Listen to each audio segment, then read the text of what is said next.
Hi, my name is Christian Fairbanks. Today I'll be talking about conflict in communication from anger to reconciliation. I'll be talking about anger and aggression, both positive and negative, and we'll be going through the definitions of anger, manifestations, expressions, apologies, forgiveness, and reconciliation. We'll be talking about some positive tips and helpful hints on repairing relationships through these steps. I'll be using a textbook that's cited at the end for my references. The main types of anger focused on here involve something called non-realistic conflict. The text describes this as someone's need to release tension. They may use nonverbal gestures, road rage, verbal insults, or even violence. Okay, first, let's start by defining anger so we're on the same page. It's an emotion connected to a perceived injustice or unfairness. It's a frustration or thwarted desires that may be met with the body reacting with a raised amount of testosterone, heart problems, sweating,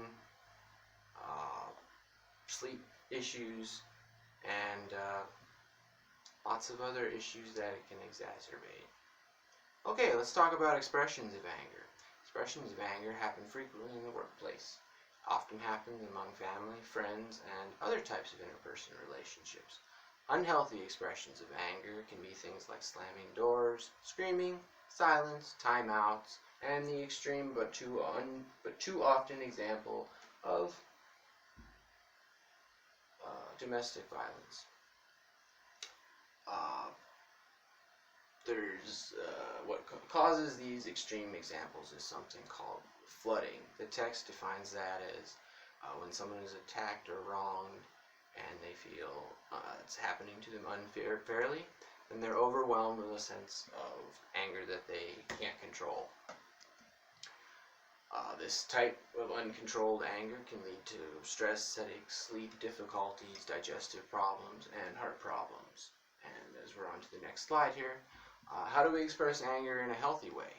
Most of what I've talked about are the effects of anger in aggressive and unconstructive ways. A way to change that is to become more assertive rather than aggressive.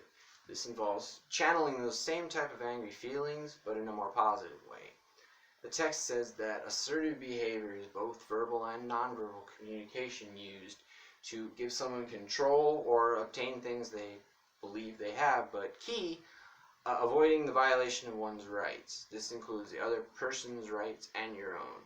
In situations where people stand up for their rights in an acceptable way, this is considered a constructive trait. Okay, let's talk about apologies.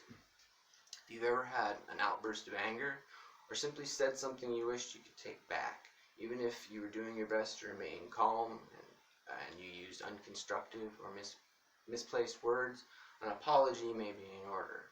According to the text, apologies serve to fulfill a social expectation, to acknowledge a minor unintentional infraction, such as bodily contact, or to express sympathy for a loved one's death, or to acknowledge a wrongdoing. To go back one, there was a picture of Governor Cuomo. I clicked forward too fast, but I have Governor Cuomo's exact quote from his most recent response to a third sexual assault allegation. He says, and this is something called a pseudo-apology, which skirts responsibility for something rather than taking true responsibility. And his exact quote is, "I now understand that I acted in a way that made people feel uncomfortable. I knew that at the time I was making people feel uncomfortable. It was unintentional. I truly and deeply apologize for it." Unquote. The point, don't apologize for someone else's feelings. Apologize for what you did. Forgiveness. There are several important models in the stage of forgiveness. The most important is to remember, in my opinion, as the text states, it's an internal, emotional, and cognitive process. It's a choice by the victim. There doesn't have to be an apology. Again, it's the victim's choice to work through the hurt and without any grudges, retaliation in mind, retribution, or restitution. It's not about forgiving and forgetting. It's about moving past, because we can't forgive if we don't remember the offense. Next, let's talk about reconciliation. Once you've forgiven someone, especially if you and the other person want to maintain your relationship, like family, friends, co-workers, etc., you may want to go through the process of reconciliation. The text tells us that this involves both parties. It's not a singular effort, as was forgiveness. Two people sit down to discuss the incident, share stories and hurt feelings, remorses, and work to move beyond forgiveness. Many people in the West practice Judaism or Christianity, and reconciliation is a major part. And in